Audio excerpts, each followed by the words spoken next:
Podemos reactivar nuestra economía y seguir cuidándonos en la nueva normalidad.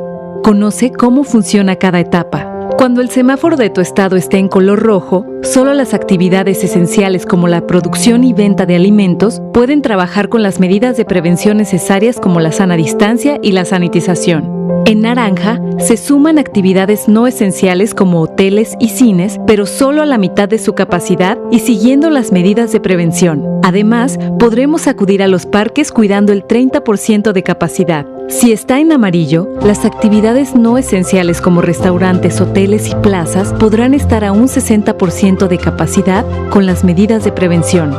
Finalmente, cuando esté en verde se podrá regresar a las clases presenciales, así como a los bares y gimnasios, cuidando las nuevas medidas sanitarias para evitar contagios. Para mayor información visita coronavirus.gov.mx. Juntos saldremos adelante. Gobierno de México.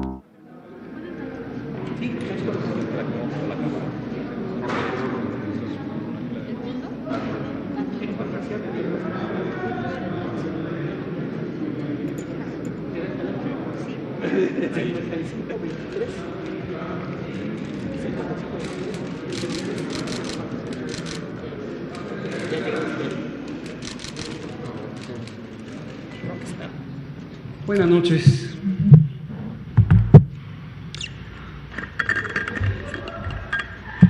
Son las 19 horas en punto de este domingo 26 de julio de 2020 y estamos en el Palacio Nacional de México. Vamos a iniciar la conferencia de prensa diaria sobre COVID-19, la pandemia causada por el nuevo coronavirus SARS-CoV-2. Hoy vamos a tener el informe técnico, que será relativamente breve, y vamos a dar espacio a las preguntas que quizá ayer quedaron pendientes de la exposición que hizo el doctor López Ridaura, aquí presente, y la doctora Oliva López Arellano, secretaria de Salud de la Ciudad de México, el doctor Jean-Marc Gabastún, asesor regional de la Organización Panamericana de la Salud sobre emergencias, y también el doctor Arturo Galindo Fraga, subdirector de Epidemiología Hospitalaria del Instituto Nacional de Ciencias Médicas y Nutrición, Salvador Subirán. Vamos a iniciar, me voy a permitir ponerme de pie y después abrimos a preguntas y respuestas. Si me pasa la primera, por favor. El informe técnico tiene la misma estructura, como lo hemos venido comentando. Hoy vamos a hablar de la situación epidemiológica actualizada en 3 entidades federativas y vamos a mostrar ejemplos de algunas realidades. Recordar que lo que nos interesa al presentar la situación en las entidades federativas específicas que vamos presentando en bloques de 3 en 3 y repetimos, muchas de estas ya las presentamos, pero volvemos sobre ellas o sobre otras para ilustrar las situaciones que se viven en las entidades federativas, en los estados y la Ciudad de México.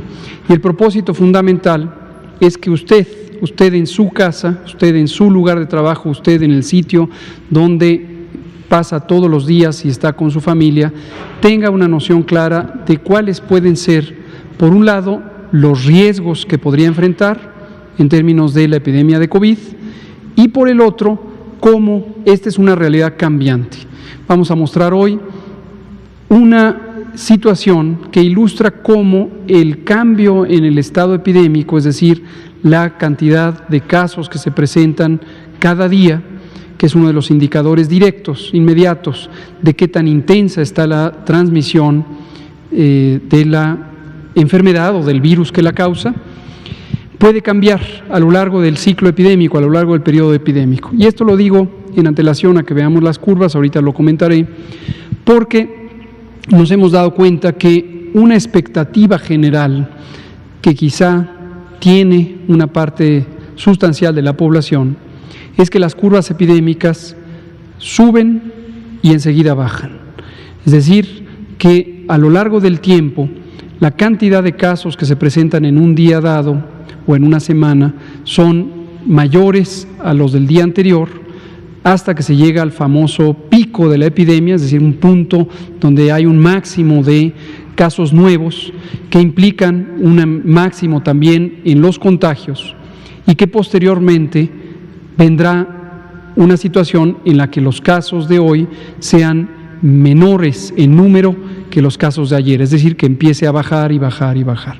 Esto en general es cierto, así se comportan las epidemias de enfermedades infecciosas, pero lo que es importante es que no perdamos de vista que este es un fenómeno muy complejo, es un fenómeno que depende de muchas situaciones de la vida real, depende de lo que hagamos como ciudadanas y ciudadanos cada día, cada semana, cada mes, y depende también de la movilidad de las personas. Hemos dicho varias veces, lo volvemos a decir, que la epidemia se mantenga o que la epidemia vuelva a crecer en un estado, en un municipio, en una ciudad, en un poblado o en todo el país, depende de cuántas personas salen a la vía pública y también de qué tan móviles son esas personas.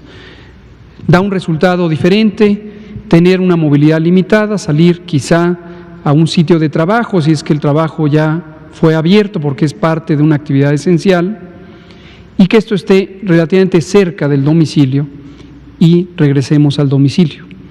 Eso da un resultado distinto a que las personas salgan al trabajo y después vayan a visitar a un familiar y después vayan a una plaza pública y después vayan a un comercio y después se reúnan con otros conocidos, etcétera. Es decir, entre menos sea la movilidad de las personas, entre menos gente esté en nuestro encuentro diario, ya familiares o ya conocidas y conocidos, eso ayuda a que haya menos propagación del virus, lo cual resulta bastante lógico, pero si no tenemos conciencia de eso todos los días, podemos contribuir demasiado a los contagios, ya que se mantenga la epidemia o incluso que aumente la epidemia. Entonces, eso es lo que hoy quiero destacar, cómo las curvas epidémicas no solamente suben y bajan, sino pueden subir, bajar, volver a subir, volver a bajar, volver a subir, volver a bajar, bajar, volver a subir, etcétera. Y así vamos a estar viendo las curvas epidémicas. Lo digo también porque con la infodemia, que es este proceso en donde desafortunadamente hay partes interesadas de la sociedad en distraer la atención, en cambiar la realidad a través de distorsionar la información, se ha permeado una idea de que los números no fueron los que se contemplaron, que nos falló el cálculo de la epidemia. Esto es una mentira construida, esta sí la quiero decir con toda franqueza. Esta idea de que es que les fallaron los cálculos y que esto es un error, es una mentira construida. Cualquiera que vea estas conferencias de prensa vespertinas recordará que una y otra vez hablamos de esta complejidad. Lo que nos da mucho gusto es que la gran mayoría de las personas en este país tienen claridad de eso y lo ven así. Pero por si hay alguien que se le toma por sorpresa y vuelve a ver estos discursos repetidos de la infodemia, de ciertos medios de información o ciertos grupos políticos y sociales que han insistido en 6 o 7 mentiras una y otra vez, tenga precaución porque le van a desinformar y eso puede ser adverso para usted, para su familia, para su comunidad. Vamos a entrar en materia. Llevamos 56 días desde que iniciamos este proceso de nueva normalidad. En la nueva normalidad nunca se habló de que se acababa la epidemia. El cambio hacia la nueva normalidad fue precisamente que es nueva. No es regresar a lo normal de todos los días antes de la epidemia, es nueva.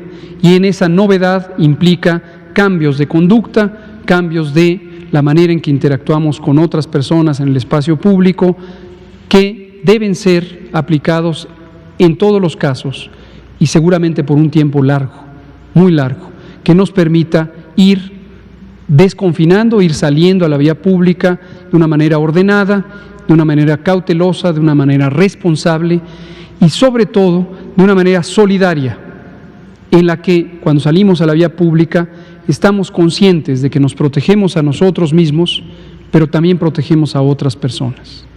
La siguiente. Esta es la curva epidémica general nacional. Ya a todo el mundo le quedó clarísimo de que la curva representa la suma de curvas epidémicas y de que en cada entidad federativa, cada municipio, cada poblado, cada ciudad, hay una velocidad de ocurrencia de la epidemia y que éstas no están sincronizadas. Mientras que tenemos entidades federativas que van a la alza, hay entidades federativas que están en una meseta, hay entidades federativas que ya bajaron, hay entidades federativas que bajaron y volvieron a subir, etcétera, etcétera. Lo que sí quiero destacar hoy, domingo 26, cuando está terminando la semana 31, es la existencia del primer momento en donde ya por 2 semanas consecutivas vemos un descenso en el número de casos registrados. Lo dije la semana pasada, en domingo, y hablé de que tuviéramos cautela en interpretar esta señal. La voy a indicar, está aquí.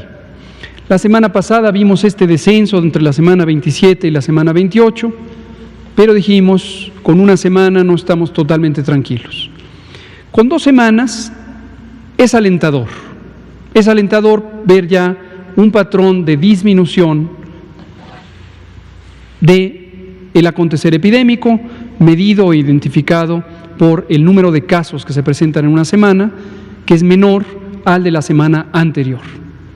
Entonces subió la curva hasta llegar a la semana 27, pero ahora empieza a bajar. De todos modos, que quede claro, esto es sí y solo sí, como lo hemos dicho, mantenemos las medidas de sana distancia, el lavado de manos, el uso de cubrebocas en los espacios públicos cerrados, en donde puede ser una medida auxiliar muy valiosa, no salir a la calle si se tienen síntomas, etcétera, etcétera.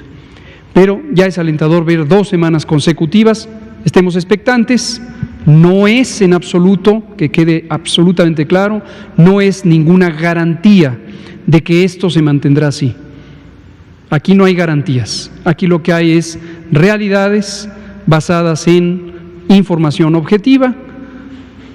Deseamos que esto se mantenga en esta trayectoria, coincide con toda la trayectoria que se ha estado observando en las entidades federativas y es alentador, pero mantengámonos expectantes. Sumamos ya 43.680 defunciones y 390.516 casos que han sido confirmados y registrados. También 438.468 personas que han tenido los síntomas, se les ha hecho la prueba de laboratorio y han descartado que tengan infección por el virus que causa COVID. La siguiente.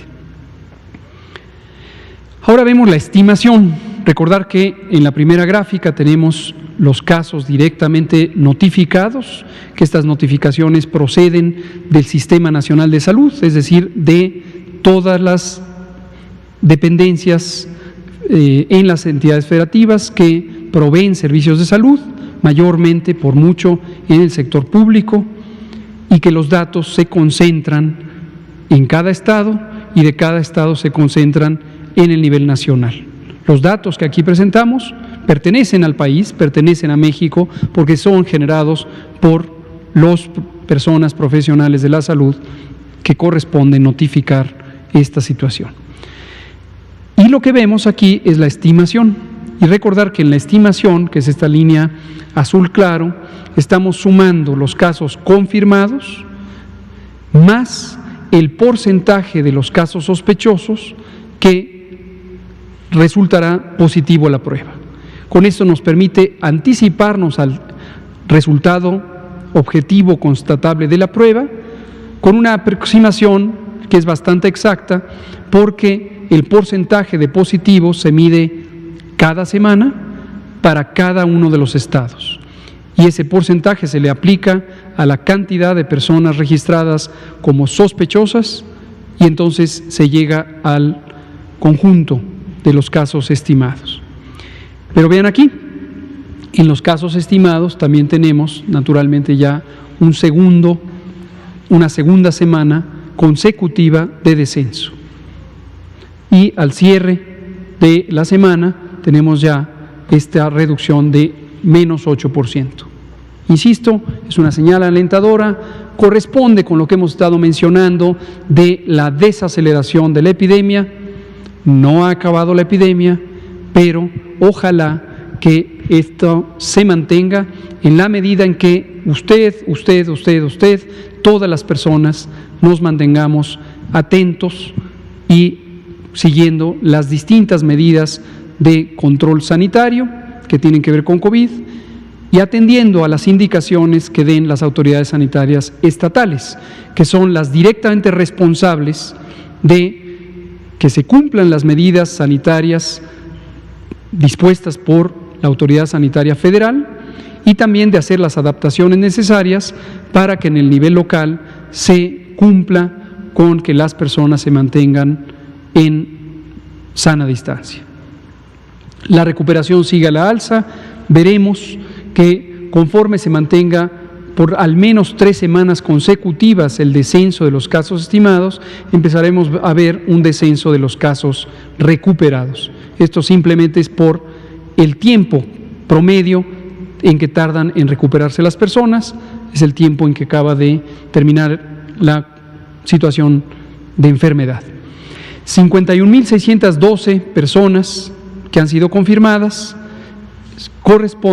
que son estimadas, corresponden a los últimos 14 días. Esto es 12% y, como hemos hecho notar, ha ido disminuyendo también progresivamente, lo cual es una señal también importante de la desaceleración de la epidemia. Mañana lunes presentaremos nuevamente la curva de velocidad de incremento de la epidemia y veremos cuánto se está presentando el cambio por día.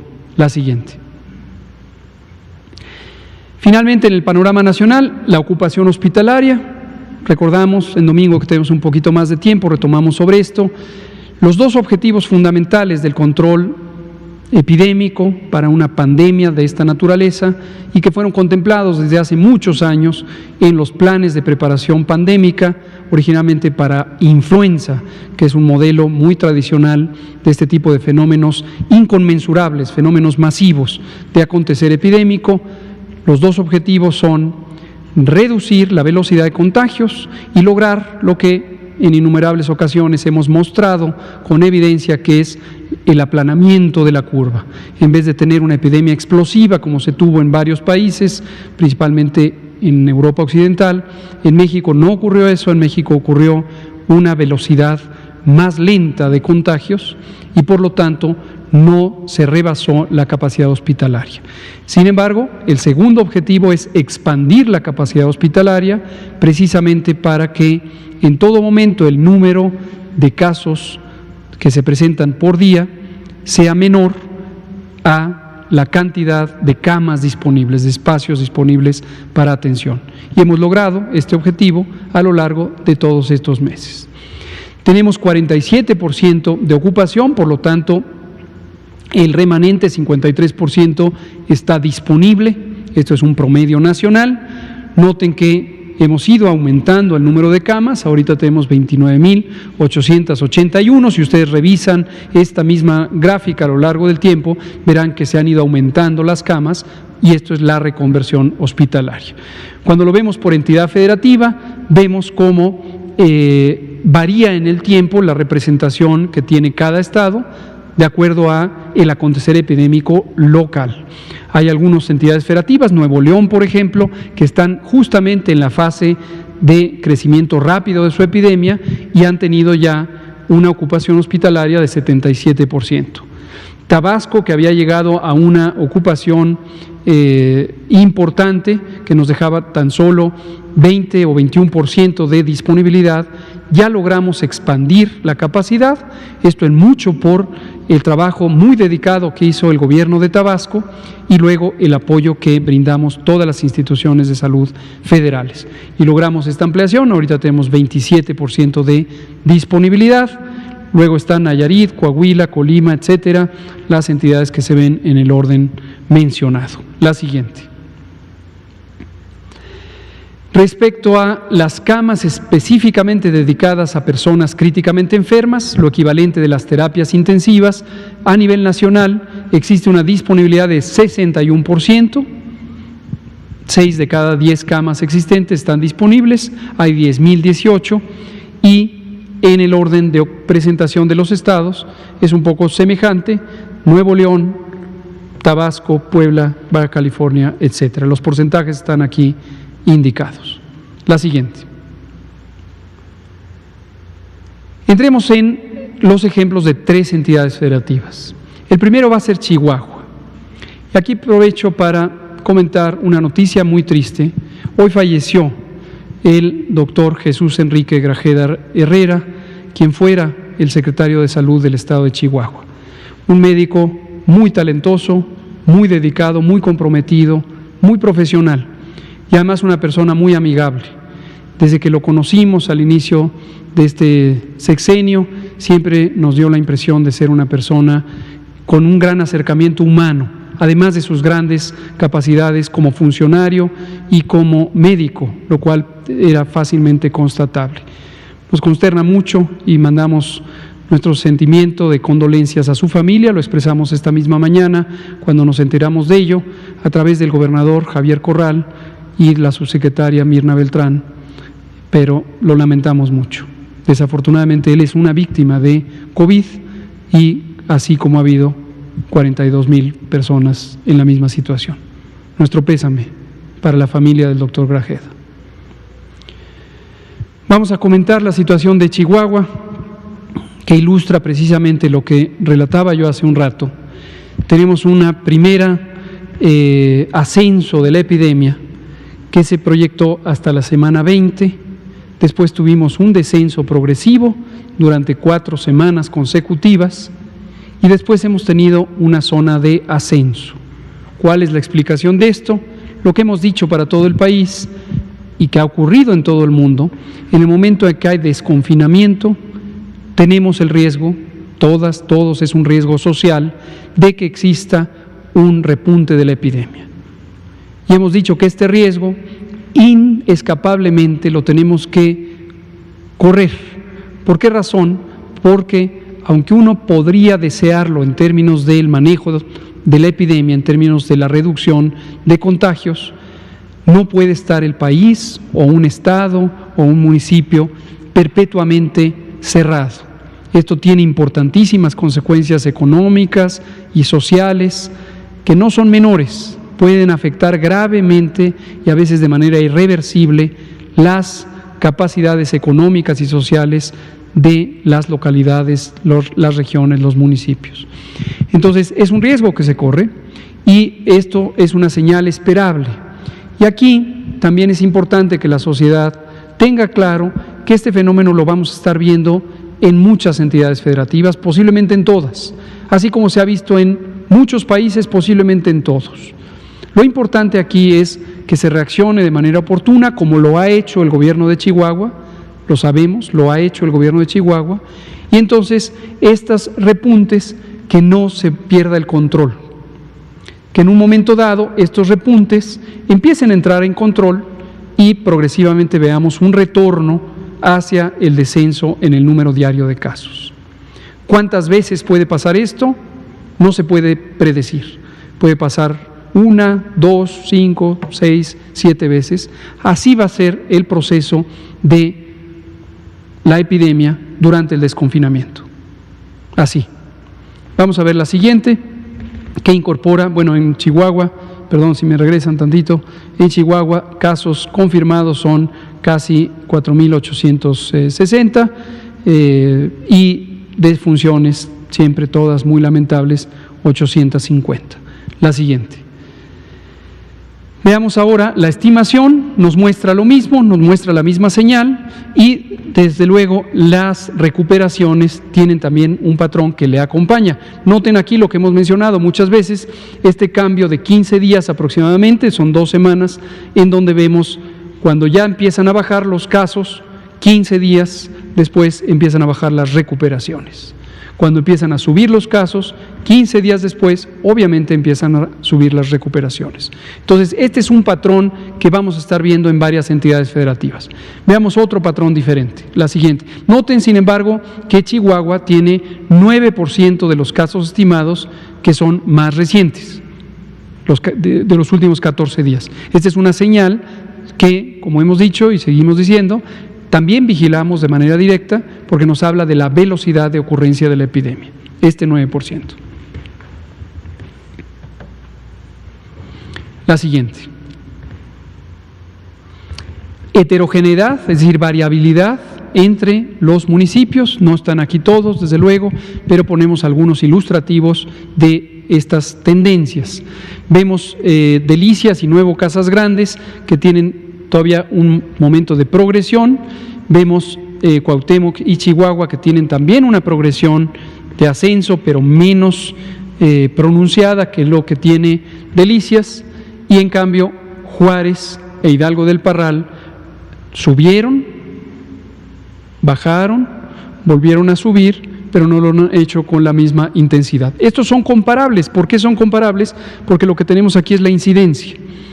Está considerando el tamaño de la población, se pueden comparar entre sí, y lo que nos permite es ver la tendencia. Y así estará ocurriendo. Aquí aprovechamos para hacer un llamado a las autoridades municipales. Las autoridades municipales no son autoridades sanitarias por ley, pero tienen, desde luego, competencias para ejercer acciones administrativas que pueden ser favorables a la salud, siguiendo la guía de lo que se hace por la Autoridad Federal de Salud y por la Autoridad Estatal. La siguiente. Su ocupación hospitalaria todavía es razonablemente cómoda. Vamos a ver ahora la animación, si le hacemos clic aquí en la diapositiva, y vamos viendo la tendencia también de la propagación territorial. Vamos viendo cómo cambia, y no es que una vez que un municipio empieza a tener casos, siempre va para arriba, de repente puede tener un ciclo de aumento y de descenso. Desde luego el conjunto ha sido a la progresión, luego el descenso y luego otra vez a la progresión. Pero vean ustedes cómo cambia de manera muy dinámica. Vamos a ver la siguiente.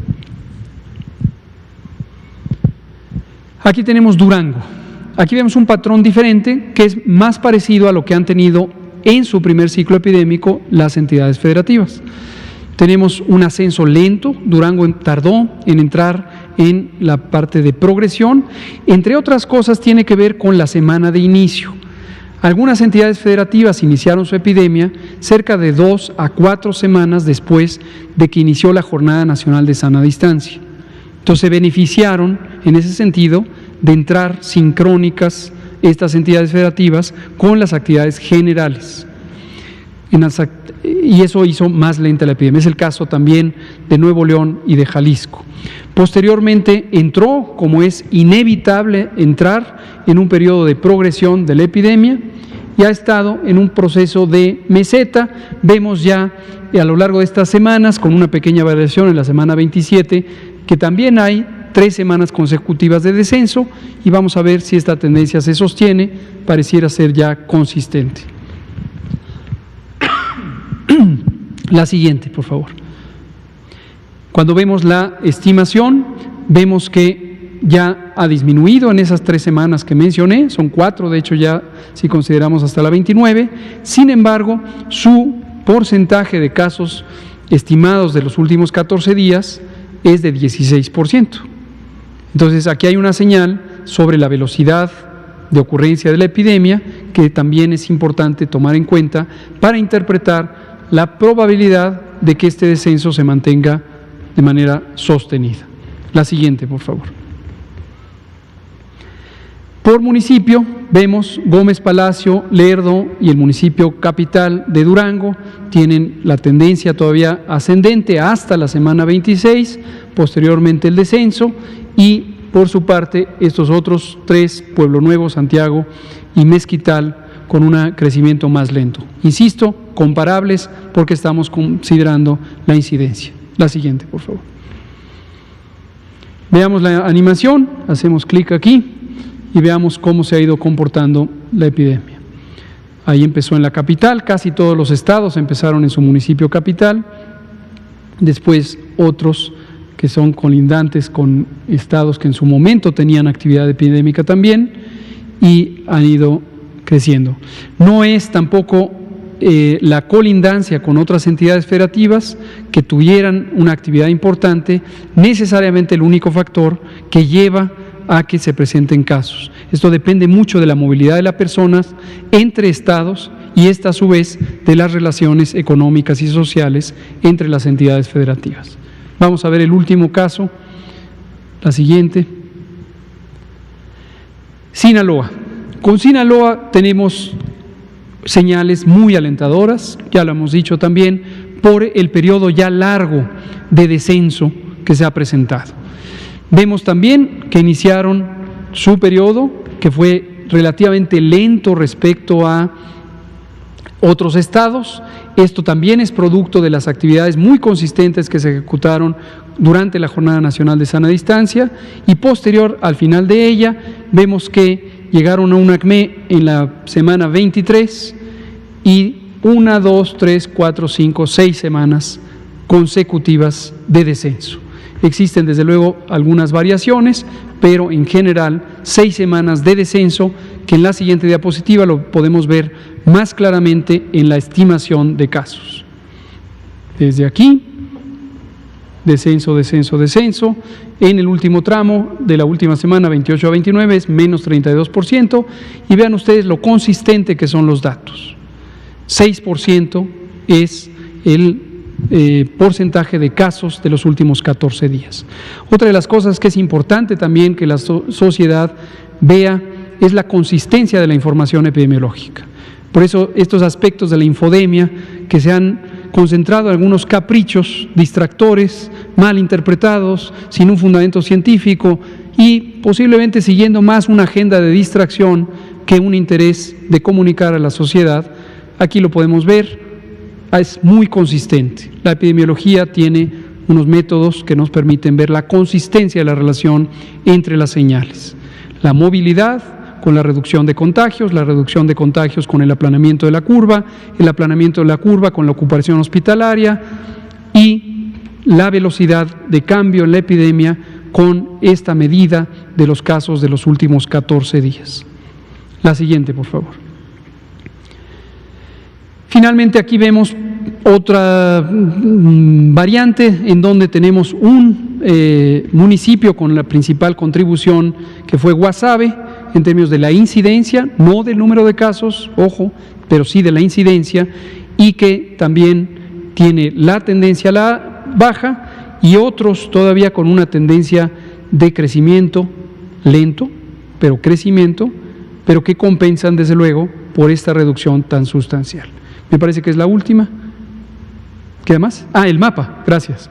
Veamos por último el mapa animado. Ahí está Culiacán, empezó también en Culiacán, menos municipios, desde luego distintos patrones de agregación territorial de los poblados y vemos cómo se va presentando, semana 19, semana 20, semana 21, todo el estado tenía al menos un caso en algún municipio, 23, 24, 25, 26, ya en algunos descendió y luego regresó. Muy bien, ahora sí es la última. Perfecto, entonces en resumen, la epidemia no ha acabado, la epidemia se desacelera, tenemos 2 semanas consecutivas de una señal que alcanza el nivel nacional con desaceleración, ahora sí con reducción, no solamente con menor velocidad de incremento de casos, sino con reducción. Y esta expectativa de que a partir de una reducción ya no hay retorno y siempre será reducción, no la abriguemos. No es así como funcionan las epidemias. No se dejen distraer por estos mensajes de la infodemia, de la desinformación. Mantengámonos cautelosos, atentos a las indicaciones locales. De aquí la importancia del semáforo, tanto el semáforo federal, que da los criterios generales de evaluación del riesgo, como las aplicaciones específicas que muy oportunamente han hecho las 32 personas titulares de los poderes ejecutivos estatales.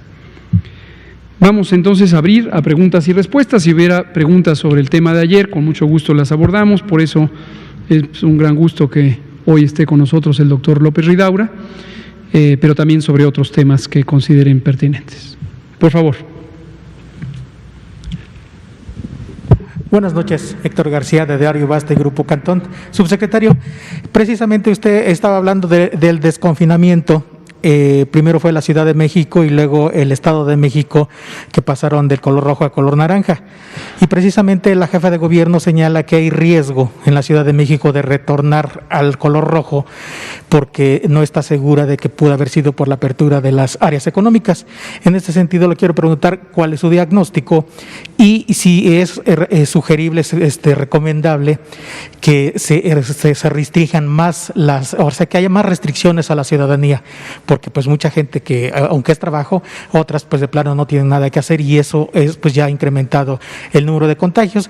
¿Y qué pasa con las entidades, algunas que han señalado que van a seguir sus propios proyectos, sus propios programas de trabajo, pues haciendo un lado a la federación? Me gustaría saber su opinión, por favor. Con mucho gusto, Víctor, gracias por la pregunta. Respecto a la Ciudad de México en particular, nuestro diagnóstico es idéntico al de la doctora Sheinbaum, porque además lo hacemos juntos, y no solo con ella, sino con los otros 31 mandatarios y mandatarias del resto del país a nivel estatal. Este diálogo ha sido muy fructífero.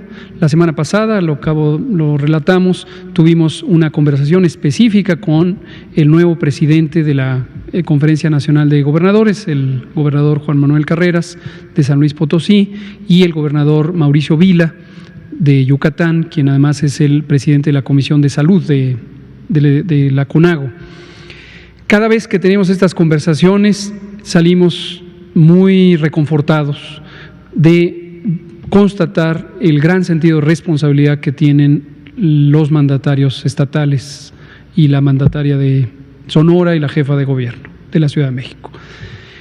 Lo digo por su segunda pregunta, es parte de la infodemia, es parte de grupos de interés que quieren distraer a la población de México, lo cual considero desafortunado. No quisiera que se interprete o que se vayan a ofender por mi calificativo, pero digo desafortunado porque vemos comunicadoras, comunicadores en radio, en televisión, en periódicos. Hay periódicos que les ha gustado usar su primera plana para posicionar estos mensajes fabricados, construidos, estas intrigas que parecen más como de series de televisión, de ficción, que realidades de interés público. Me lo preguntan una y otra vez. Acabo de ir a Tabasco, me abordaron en el aeropuerto algunos periodistas. Las dos primeras preguntas que me hicieron es: ¿ya se terminó la enemistad con el gobernador? Pues, ¿qué puede hacer uno? Me río, es completamente absurdo, nunca hubo una enemistad, hay una relación estupenda, fluida, muy armónica. La razón por la que fuimos a Tabasco fue para construir junto con el gobierno de Tabasco y constatamos, como lo dije durante la visita, un excelente trabajo, ¿no? Y así ha ocurrido con otras entidades federativas. Entonces, esta idea de los estados van a irse por su lado y desconocer a la federación es ficción. Esto es, insisto, a veces lo hemos dicho, ojalá suba el nivel del compromiso ético de los medios de comunicación. Obviamente es libre cualquiera de expresar lo que quiera y tenemos una prensa libre en México, que no se vaya a interpretar, como ha ocurrido en otras ocasiones, de que yo le estoy diciendo a la prensa lo que quiero que pongan lo que gusten, pero externo mi aspiración a que la gente que tiene decisiones en los medios, sobre los medios, y sabemos que son los editores y las editoras y son las corporaciones que son dueñas de los medios de información. ojalá piensen un poquito por el país, ojalá sepan el daño que le hacen a la población cuando buscan estas distracciones sin sentido. No hay ninguna enemistad, es responsabilidad por ley de las entidades federativas tomar decisiones, establecer disposiciones que complementan la actividad del gobierno federal. Esto lo hemos dicho otras veces, se llama concurrencia, y concurrencia es, de acuerdo al derecho, el fenómeno en el donde dos o más autoridades participan colaborativamente, y está muy bien establecido en la Ley General de Salud que le corresponde a cada quien. Ese es el ánimo que hay. Muchas gracias, Víctor. Daniela Pastrana, a pie de página. Gracias.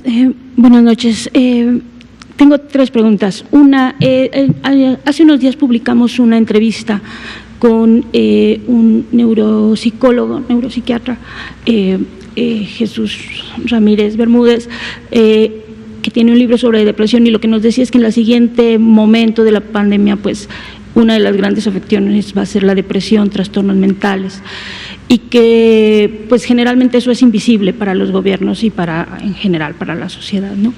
Esa entrevista pues tuvo mucho eco porque mucha gente se sintió identificada. Entonces yo le quiero preguntar si dentro de esta ampliación, aunque ya sé que seguimos en la pandemia y que todavía no entramos a la post ni a la siguiente etapa, dentro de esta previsión que están haciendo de lo que viene para las siguientes enfermedades, están considerando ampliar la infraestructura y el equipo y los médicos que atienden salud mental. Eso es por una parte. Luego, el viernes mencionó en Tabasco que ya había pasado la transmisión a las ciudades, bueno, de las ciudades a las periferias y de ahí a los espacios rurales, por eso estaban entregando aplicando ese programa, y quería preguntarle eso, exactamente qué riesgos tienen las poblaciones rurales en estos momentos, ¿no? Sobre todo en las que están más alejadas y que están alejadas de centros de salud. Y yo sí tengo una pregunta, porque no me quedó totalmente claro ayer cómo pueden determinar qué enfermedades. Ayer, por ejemplo, hablaban de Estados Unidos, que el 50% de estas muertes en exceso no fueron por COVID. Y eso exactamente cómo lo pueden determinar. Por ejemplo, si alguien tiene COVID y tiene diabetes, ¿en qué categoría entra o cómo determinan esas categorías? Muchas gracias. Vamos a empezar con el doctor López Ridaura, que ha tenido esta pregunta. Sí, muchas gracias por la pregunta. Y sí, en efecto, este es un análisis mucho más complejo y es difícil, por eso nosotros también insistimos en que el primer objetivo fue, y eso es lo que presentamos el día de ayer, fue el exceso total de muertes totales sin clasificar las causas, y es muy importante que se entienda. El análisis que presentó el doctor Jean-Marc Gabastú, esta es una publicación reciente en una revista muy importante, el JAMA, es de un estudio que se hizo con el exceso de mortalidad. Son dos publicaciones que se hicieron a nivel nacional en Estados Unidos. Una solamente hablando sobre el exceso de mortalidad total, que es un poco similar a lo que presentamos ayer, tanto de la Ciudad de México como de algunos estados y de los 20 estados que tenemos información. Pero también el segundo fue un poco más allá, y lo que trató de identificar es la causa básica de la defunción o de todo este número de excesos de muerte. La clasificación de la causa básica, hay una serie de algoritmos estandarizados en la que, como comenté ayer, el certificado de defunción por lo general tienen 5 o 6 diagnósticos, y depende un poco del tiempo que se pone, cuántos días o cuántos meses de cada uno de los diagnósticos se describe ahí en el certificado, o sea que depende mucho de la información que se tiene en el certificado, y hay una serie de algoritmos para decir que si una de las causas puede ser secundaria a la causa de abajo, entonces al final se decide cuál es la causa básica de la defunción. Digo, esto al final, si uno revisa el expediente con más cuidado y se define con un comité de expertos, puede cambiar. Y los autores son muy cautos, dicen en un primer análisis, tomando en cuenta solamente la información que se tiene en el certificado de defunción, lo que pudimos ver es que en algunos estados, y ponían el ejemplo importante en California, por ejemplo, había casi un 60% del total de exceso de muertes se debía a otras causas. Y ahí mismo dicen, puede ser todavía que si se revisa el expediente se pueda definir que si se tenía o no se tenía síntomas compatibles con una enfermedad respiratoria, a pesar de también tener diabetes o enfermedad cardiovascular. Por otro lado, también con la experiencia en influenza también se vio que también, por ejemplo, puede haber muchas situaciones, ya ves también infecciones o la misma infección por virus que puede desencadenar un infarto, ¿no? Muchas veces las personas que tienen una enfermedad coronaria importante, pues tienen poca reserva y ante cualquier estrés pueden presentar un infarto.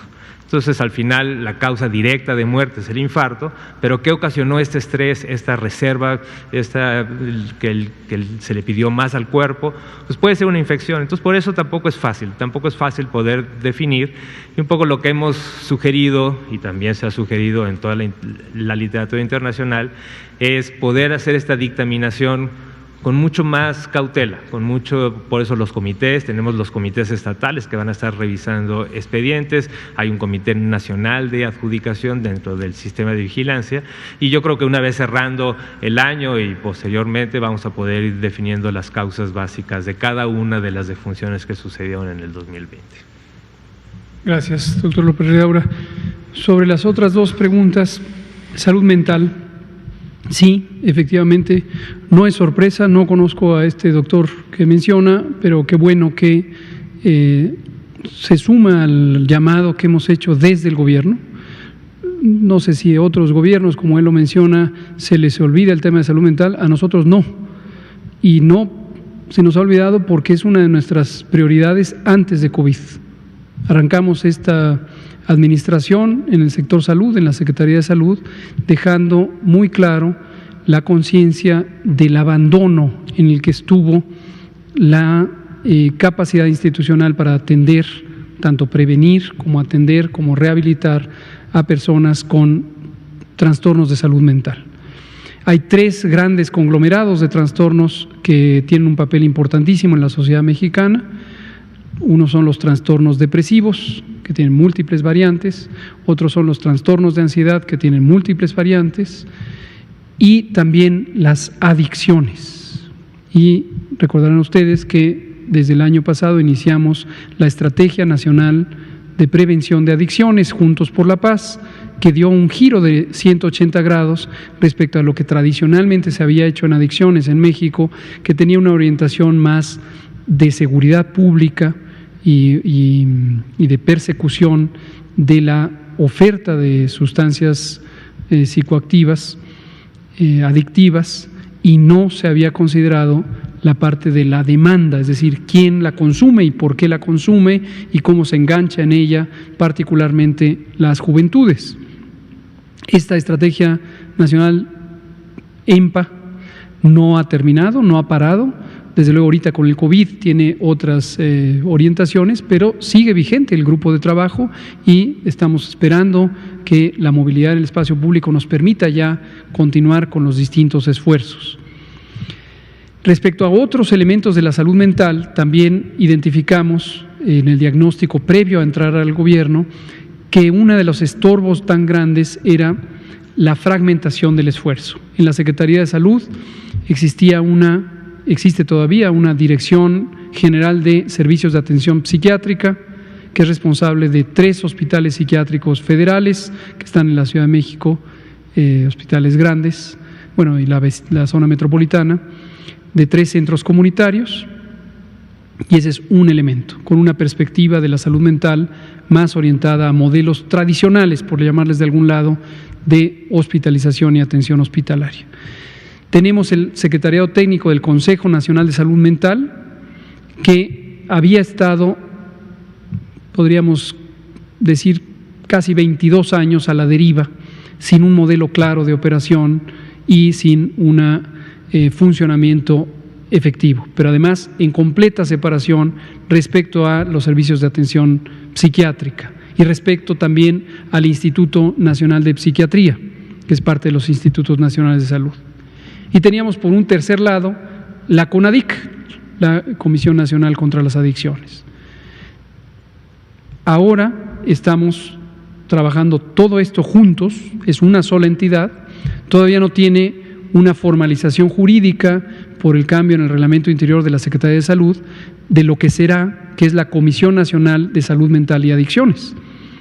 Pero ya funciona así, como si fuera una sola entidad desde que empezó el periodo de gobierno, y la verdad es que estamos muy contentos por el excelente trabajo que hace este grupo. Son psiquiatras de primera línea, son gente visionaria, han venido aquí varias veces, el doctor Juan Manuel Quijada, la doctora Lorena Rodríguez Bores, el doctor Gadi Sabiki, el doctor Julio, siempre le cambio de nombre, el doctor Jorge Julio González Olvera, la doctora Evalina Barrón, Diana Tejadilla, en fin, es un grupo estupendo que tienen esa visión de integración. Estamos muy conscientes que tenemos un déficit enorme de servicios de atención en salud mental y en adicciones, independientemente del COVID, y que en la etapa posterior a COVID se va a exacerbar. Yo creo que los vamos a volver a invitar a que actualicen todo lo que se ha hecho a lo largo de la epidemia de COVID. Gracias. Y poblaciones rurales. Sí, la iniciativa que emprendimos hace 2 semanas en Chiapas y que esta semana la establecimos en Tabasco, y la próximo viernes tendremos en otra entidad federativa y otra, es una iniciativa que permite abordar el riesgo de COVID en poblaciones dispersas, mayormente las rurales, pero no es exclusiva de rurales. El trabajo que está haciendo la Ciudad de México con su programa de detección, protección y resguardo desde hace ya 6 semanas sigue este mismo modelo. El modelo es un modelo fundamental de los sistemas de salud que a lo largo de 40 años la Organización Mundial de la Salud ha insistido en que es el modelo deseable de evolución de los sistemas nacionales de salud. Es el modelo de atención primaria de la salud. Fue formulado hace 42 años casi, pero durante 42 años se ha estado conservando la vigencia de este modelo. En México, en abril del 2019, se presentó un informe por parte de la Organización Mundial de la Salud, Organización Panamericana de la Salud, sobre la importancia de buscar la cobertura universal de servicios de salud a partir de este modelo de atención primaria de la salud. Por cierto que también en las confrontaciones de desinformación, a veces se habla de este modelo como ya es antiguo, ya es de hace 40 años, como si ya hubiera perdido la vigencia. Y no, a lo largo de 40 años, y más recientemente en noviembre de 2018, la Organización Mundial de la Salud volvió a hacer el señalamiento para todo el mundo de que este es un modelo deseable de evolución. Bueno, este mismo modelo nos permite hoy integrar multisectorialmente el esfuerzo. De manera destacada, la Secretaría del Bienestar, la Secretaría de Educación Pública, la Secretaría de Agricultura, la Procuraduría Agraria, el Instituto Nacional de Pueblos Indígenas, CONACYT, y espero que no se me esté olvidando alguien, son de las instituciones promotoras de este trabajo y este esfuerzo.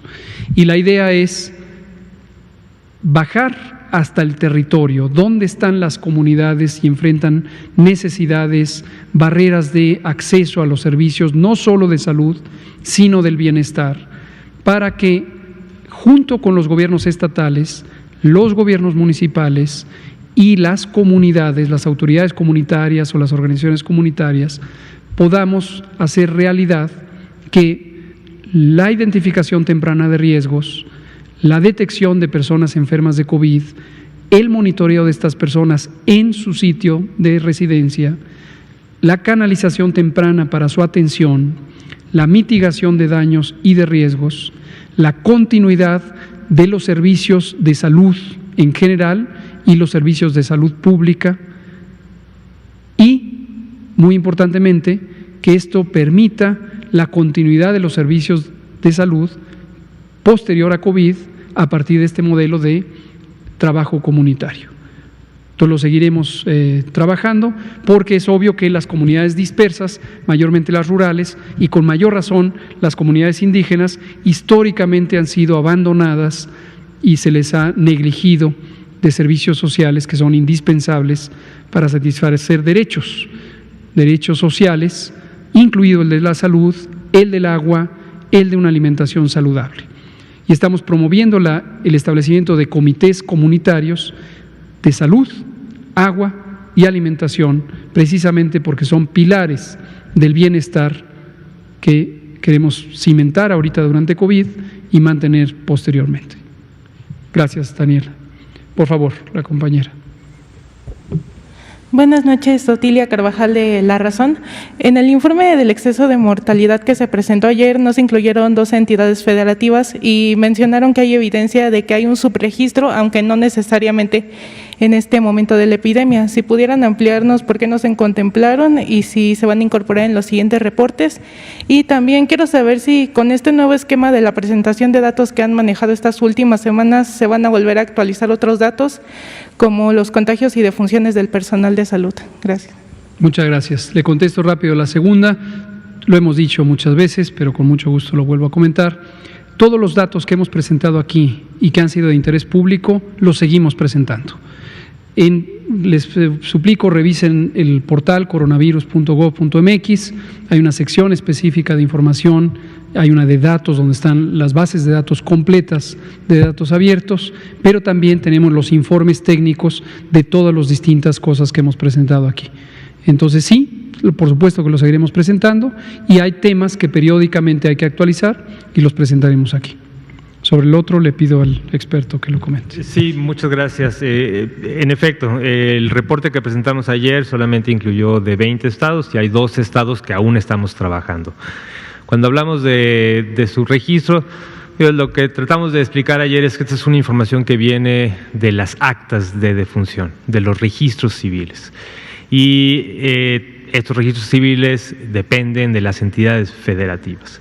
Lo que ha hecho RENAPO desde que empezó en esta administración es un esfuerzo que era muy importante y que ha avanzado mucho el tratar de centralizar un registro de estas actas de defunción y ha ido tratando de incorporar a cada estado a un sistema de información para que automáticamente se cargue la información que viene de cada uno de los registros, que son muchísimos en cada uno de los estados, para que se junten en este sistema de información y que al final el RENAPO pueda tener el acceso al número de todas las actas de defunción que se van presentando día con día. Entonces esto es un proceso que lleva tiempo. Entonces cuando hablábamos de subregistro no necesariamente es un subregistro de ahora, sino que también estuvimos comparando el potencial subregistro que se tenía desde el 2019, porque está en el proceso. También comparamos con el primer trimestre del 2020 y RENAPO ha estado trabajando con cada una de las entidades federativas para tratar de incorporarlos lo antes posible y yo espero que también, porque también ha habido mucho interés de las entidades de poder acompañar en este esfuerzo, yo creo que poco a poco se van a ir incorporando a este análisis. Gracias. ¿Alguien más? ¿Usted no quería preguntar? ¿No? Muy bien. Hoy es el primer día que terminamos sin preguntas al final. Solo entonces aprovecho para comentar aspectos panorámicos del manejo de la epidemia. La epidemia no ha acabado. La epidemia requiere para su manejo, su control, de la colaboración de las personas, de todas las personas que viven en el país. Hay que atender la situación de acuerdo al nivel de riesgo que se tiene localmente. Es una atribución legal de los gobiernos estatales tomar decisiones sobre lo que se ejecuta en sus territorios. Estas decisiones deben estar, y lo han estado, alineadas con las disposiciones federales. Seguiremos viendo estados que tienen más casos en un día que en el día previo. Seguiremos viendo algunos estados que crecen rápidamente sus epidemias. Seguiremos teniendo los peligros de que se saturen las unidades hospitalarias, seguiremos trabajando en la reconversión hospitalaria, apoyando a los estados. Los estados tienen la obligación de hacer reconversiones hospitalarias, que quede también muy claro. Eso fue establecido en el acuerdo secretarial en el Diario Oficial de la Federación desde el 31 de mayo. Entonces, es una responsabilidad, es una obligación de los estados en sus sistemas locales de salud hacer reconversiones hospitalarias. Pero, desde luego, no hemos dejado a nadie sin el apoyo que nos ha solicitado. Los 32 estados, los 32, de acuerdo a la necesidad. Tenemos también, desde luego, la mortalidad. Es siempre muy lamentable que cualquier fenómeno natural, como es una epidemia causada por un agente biológico, que es un virus, termine en la pérdida de la vida, en la medida en que el virus es capaz de causar una destrucción importante de los pulmones y de otros órganos y causar la muerte. Sin embargo, es muy importante que la muerte no esté contribuida por una atención tardía. Y este es el último mensaje que quiero recordar. Las personas se pueden recuperar con mayor probabilidad si acuden tempranamente a los hospitales, tempranamente a atención, a valoración médica. No a que se les haga las pruebas, sino a que se les evalúe médicamente. Y cuando aplica, se queden hospitalizadas y se den todos los cuidados necesarios para su atención. Entonces, por favor, acudan tempranamente a los hospitales, sobre todo las personas que tienen mayor peligro, mayores de 60 años con enfermedades crónicas. Muchas gracias, son las 20 horas, aquí terminamos y nos vemos mañana. Gracias.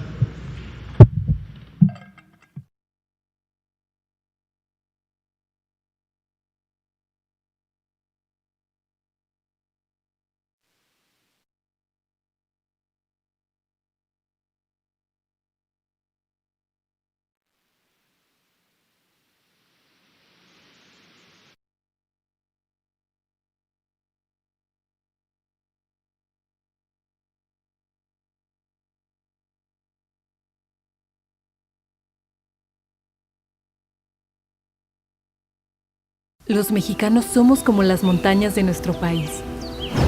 Nos levantamos sobre la tierra cuando parece que no hay camino. Como los ríos, somos una corriente que nada ni nadie puede detener. Y como los volcanes, tenemos el corazón de fuego.